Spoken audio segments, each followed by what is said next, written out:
사실 이 이재명 정부 초대 내각의 여러 검증의 시작, 바로 오광수 민정수석이었습니다. 결국 사의를 표했고 이재명 대통령이 이걸 받아들였는데요. 핵심은 이 비리를 제대로 검증하지 못했다는 데 있을 겁니다. 오광수 민정수석이 어젯밤 이재명 대통령께 사의를 표했습니다. 임사 검증을 담당하는 민정수석의 중요성을 두루 감안해 오 수석의 사의를 받아들였습니다. 조속한 시일 내에 차기 민정수석을 임명할 예정입니다.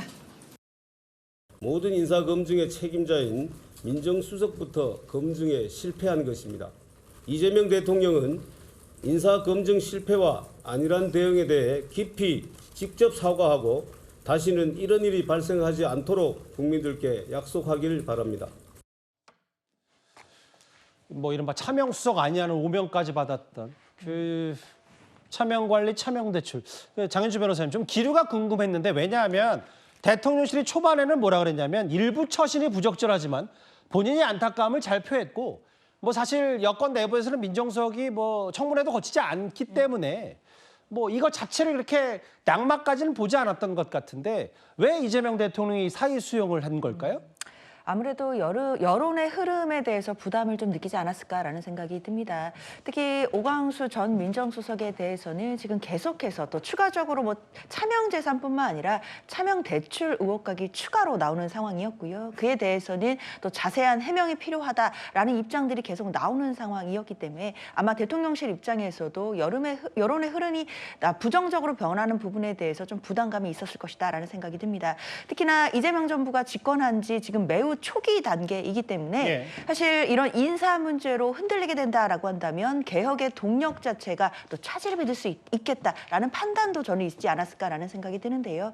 당연히 조금은 안타까운 상황이기는 하지만 이재명 대통령이 인수위원회도 없이 바로 임기를 시작했고, 그리고 아마도 인사를 함에 있어서 당연히 여러 가지 검증들도 해야 되지만 그와 마찬가지로 중요한 것이 능력과 실력, 그리고 인수위 없이 바로 투입돼서 바로 일하고 또 바로 성과를 낼 수 있는 인재이냐, 이런 부분도 굉장히 중요하게 봤던 부분들이 있거든요. 아마 그러다 보니까 좀 어떤 인사 검증 부분에서 조금은 좀 부족한 부분이 있었던 것으로 보이는데요. 이번 일을 반면교사 삼아서 앞으로 인사 검증에 있어서는 국민 눈높이에 맞는 인사로 좀 채워지고, 그렇게 해서 지금 이재명 정부 초기에 개혁의 동력을 잃지 않도록 대통령실이 좀 더 면밀히 검토해야 된다라는 생각 듭니다.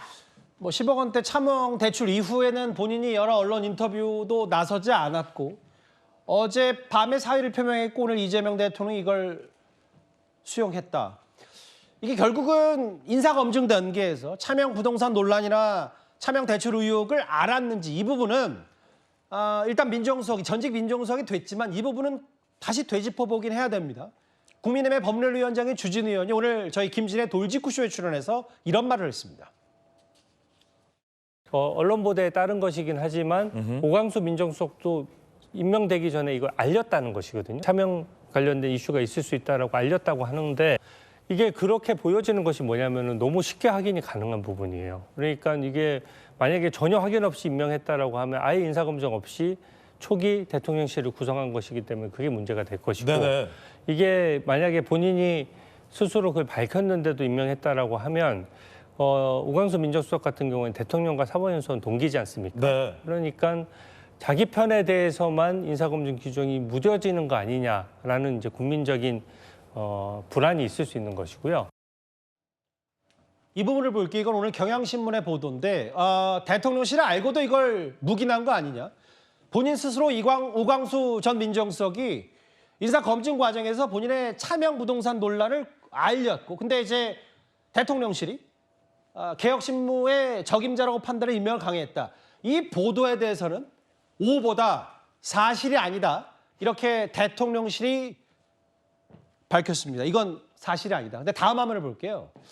근데 이게 사실이 아니다, 대통령실이 알았는데도 임명을 강행했다, 사실이 아니라고 했는데, 이현정 의원님. 네.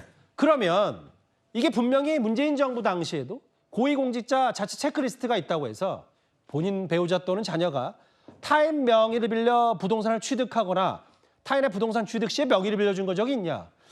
근데 이제 검사장까지 지냈던 오광수 수석이 이거를 본인이 숨겼을 거다. 그럼 아예 얘기를 안 했다는 건데 만약에 대통령실이 저걸 오보라고 얘기했으면 숨겼어도 문제고 대통령실이 알았어도 문제고 뭐 두 가지가 다 겹쳐 있는 것 같아요. 네, 확실히 여야가 바뀐 것 같습니다. 참 예전에 이 민주당도 이 야당일 때는 이런 거 잘했거든요. 예. 근데 이제 본인들이 이제 당해 보니까 아 이게 정말 무섭구나라는 걸 아마 느낄 것 같습니다. 예. 왜냐하면 이 인사검증이라는 게 매번 이제 정권 바뀔 때마다 이제 되어 왔던 과정인데 예. 제가 알기로 아마 이 인사검증하기 위한 이제 리스트가 한 300문항 정도로 알고 있어요. 예. 꽤 많은 문항이고 이거 하느라고 꽤 고생하는 분들이 많다고 그래요. 그렇죠.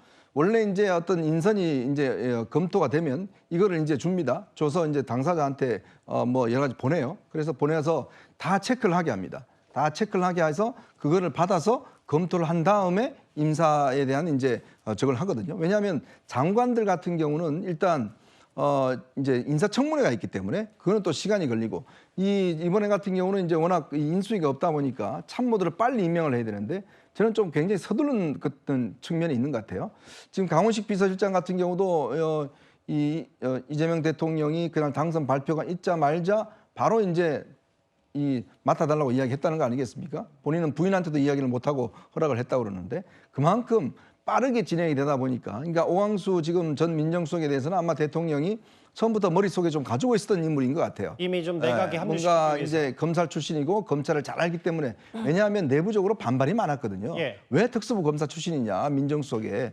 그렇지만 이재명 대표 입장에서 보면 검찰을 개혁하려면 검찰을 잘 알아야 되는데 예전처럼 검찰을 모르는 조국 민정수석이 했다가 다 망치지 않았냐. 이제 이거 생각 때문에 급히 했는데 문제는 저는 오광수 전 수석이 본인이 이런 문제가 있다 그러면 본인이 딴 사람도 아니고 검사 출신이잖아요. 예. 그럼 이게 얼마나 문제가 될지를 충분히 알 거 아니겠습니까? 지금 벌써 2건이지 않습니까? 예. 차명으로 재산을 한 건 문제와 또 차명으로 부동 대출을 일으킨 문제 이 두 가지 문제가 지금 핵심적인데 이게 노출됐을 경우에 어떠한 식의 문제가 될지는 본인이 알 텐데 저는 그래서 1차적인 오광수 전 민정수석의 문제다라는 생각이 들고 또 하나는 이게 이재명 대통령 입장에서 보면 내부적인 검증할 수 있는 팀 자체가 있었는지는 모르겠어요. 솔직히 이야기해서. 예.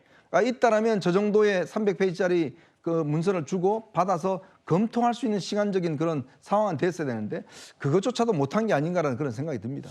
그 박성 비서관께서도 문재인 정부에서 청년 비서관을 지내셨기 때문에 실제로 이런 체크리스트들 직접 써 보셨나요? 네, 뭐 이제 인사검증 받을 때 서류가 워낙 많았어가지고요. 예. 아마 그 중에 포함되어 있었던 것으로 기억합니다. 그러니까 이제 왜 문재인 정부와 비교를 하냐면 어쨌든 뭐 초창기 합류하지 않으셨다고 하더라도 문재인 정부도 이제 박근혜 전 대통령 탄핵 이후에 인수위 없이 출범을 했고 기본 문항이 있는 거를 뭐 이게 검증 단계에서 이렇게 됐다면 뭔가 좀 다시 이재명 정부, 이재명 대통령실도 뭔가 이거를 다시 재정비할 필요가 있다는 어쨌든 민정수석이라는 자리가 보통 자리가 아니라 공직자 기감을 감시하는 자리이기 때문에 뭐 그런 얘기는 좀 들려옵니다. 네, 뭐 어쨌든 결론적으로 보면 이 민정수석이 직접 사의를 표했고 이 부분을 이제 대통령이 바로 사의를 수용했고 예. 이제 차기 민정수석을 조속하게 임명하겠다라는 입장을 밝히고 있는 상황이잖아요. 그러니까 사실 이 오광수 민정수석, 이제 전 민정수석이죠. 이 전 민정수석의 의혹은 뭐 상당히 좀 뼈아픈 부분들이 있고 좀 부적절한 처신이 있었다라는 점을 대통령실도 그리고 저도 매우 인정을 하는 부분입니다. 예. 그렇기 때문에 뭐 사실 변명의 여지는 없을 것 같고요. 다만 이 사실을 알고도 고의적으로 묵인했다든지 아니면 이것이 국민들께 그냥 무조건적으로 이해를 받을 수 있는 의혹이었다 이렇게 전 대통령실이 봤을 거라고 생각하지 않습니다. 예. 대통령실도 종합적으로 이제 여론의 추이도 봤던 것 같고 그리고 여러 가지 제기된 의혹들에 대해서 좀 한 번 더 살펴보는 시간도 있었을 것으로 개인적으로 생각이 되고요. 예. 실제로 뭐 기자들을 통해서라도 저는 여론을 청취할 수 있는 그 통로는 충분히 있었기 때문에 그 중대성을 인지하고 대통령실도 빠르게 좀 조치가 있었던 게 아닌가 싶습니다. 그 국민의힘에서는 이런저런 얘기를 하고 있죠. 여기 민정수석은 다름 아닌 인사검증 담당자가 도덕성으로 우위가 있는 분이어야 되는데 책임 따라야 된다고 했고 이거 민정수석 검증부터 실패했다.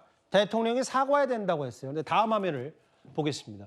근데 이제 중요한 건 앞으로겠죠. 박성 비서관 말처럼 일단 여기서 일단락을 시켰고 대통령이 사의를 수용했기 때문에 그러면 민정수석이 없어졌고 지금 민정비서관에 임명됐던 사람들이 지금 이제 이 공직자 기강 관리나 감시 혹은 검증을 해야 될 텐데 이것 또한 모르겠어요. 이제 야당에서 얘기하는 건 뭐 능력주의 혹은 본인과 이재명 대통령이 손발을 많이 맞춰왔던 사람들을 내각에 합류시켰기 때문에 뭐 이런 부분에 대한 것들이 앞으로 검증이 또 잘 되겠냐 뭐 이런 지적을 야권에서도 하고 있더라고요.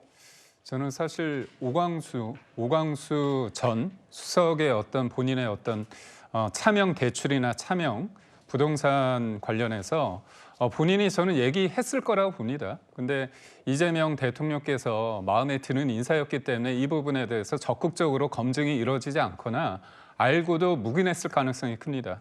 근데 우리가 보다시피 민정수석에 일하시는 분들을 보면 다 이재명 대통령, 이재명 대표 시절에 아니면 성남시장이나 아니면 경기도지사 시절에 여러 가지 어떤 변호를 맡았던 분들입니다. 그렇다면 이분들 입장에서 누구보다도 이재명 대통령이 어떤 사람을 좋아하는지 굉장히 잘 알 수 있는 거죠. 그렇다면 예를 들어서 저는 요번에 이재명 정부의 인사를 제 나름대로 이제 변경남 인사라고 봅니다. 이 변경남이 뭐냐? 그게 뭡니까? 저는 변호인 위주 된 사람들이 많이 들어가고 있다는 거고 예. 또 하나는 경은 경기도에서 같이 이재명 대통령과 같이 일을 했던 인사 그리고 남은 성남 시절입니다. 그래서 경기도 성남에 있는 분들이 많이 들어가고 있고 예. 또 변호인을 했던 분들이 많이 들어가고 있지 않습니까?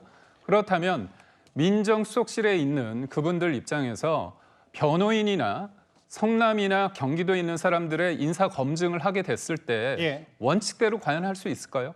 누구보다도 이재명 현재 대통령이 마음에 두고 있는 인사인데 하나하나 아주 정확하게 알겠습니다. 문제를 제기하면서 이거에 대해서 낙마를 시킬 수 있을까에 대해서는 저는 의문입니다. 저희 뉴스탑10을 진행하는 와중에 여러 각종 본인 관련 뭐 부채 얘기와 혹은 아들 아빠 찬스 의혹을 국민의힘이 제기하니까 실시간으로 김민석 후보자가 본인 SNS에 여러 설명과 해명을 써놨는데 속보까지 반영해서 이재명 정부의 2인자가 될 수도 있는 김민석 후보자에 관련된 검증 얘기 첫 번째 이슈로 준비를 했습니다. 다음 주제는요. 이제부터는 정치권에 큰 파장을 불러올 특검 얘기를 해보겠습니다.